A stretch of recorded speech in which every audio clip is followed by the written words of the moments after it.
ადამიანი, რომელიც თვლის, რომ მისი ბედი წინასწარ განსაზღვრული იყო პროფესორ გიორგი ფიფიას სამედიცინო კარიერა ლაბორანტობით დაიწყო და მედიცინის გარეშე ცხოვრება ვერ წარმოედგინა. სახლს, სადაც ფიფიები ცხოვრობენ, დიდი წინაპრის კვალი დღემდე ეტყობა.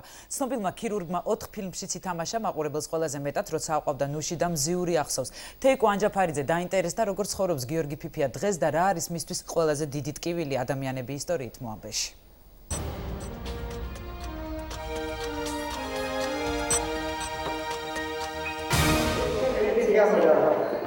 30 წელი გავიდა მას შემდეგ, რაც პროფესორმა გიორგი ფიფიამ ხელში ქირურგიული დანა დაიჭირა.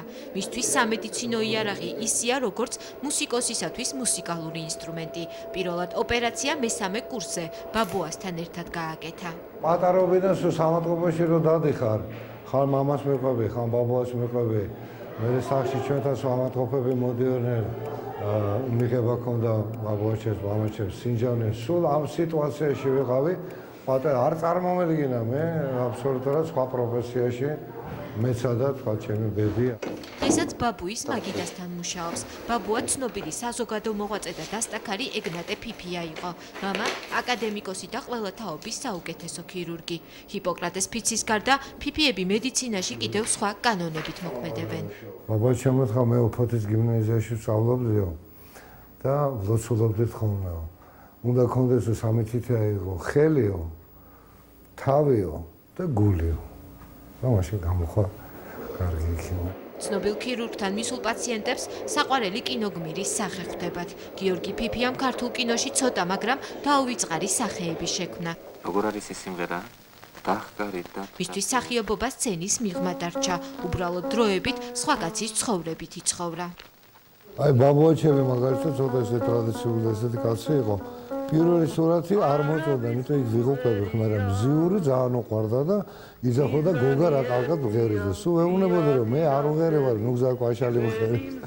არა და მე რო შევატყო რომ მაინც ამას იმეორებს, მე ვეთანხმობდი რომ ხო მე ვღერევარ.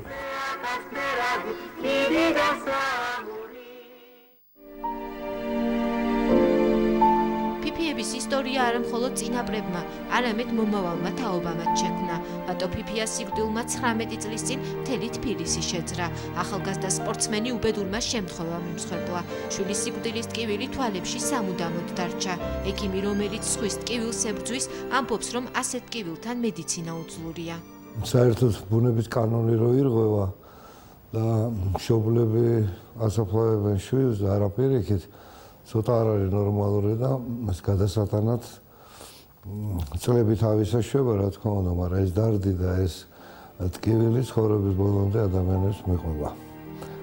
ესე ცხოვრება გრძელდება, რომ დაამშვენებია, რომ ვარსებობთ. 2 წლის გიორგი ბაბუის მოსახელია. ბაბუა მიცის, რომ გავაწლები და შვილი მის გზას აუცილებლად გააგრძელებს. მაშინ დრო ალბათ მის ტკივილს ცოტა, მაგრამ მაინც განკურნავს.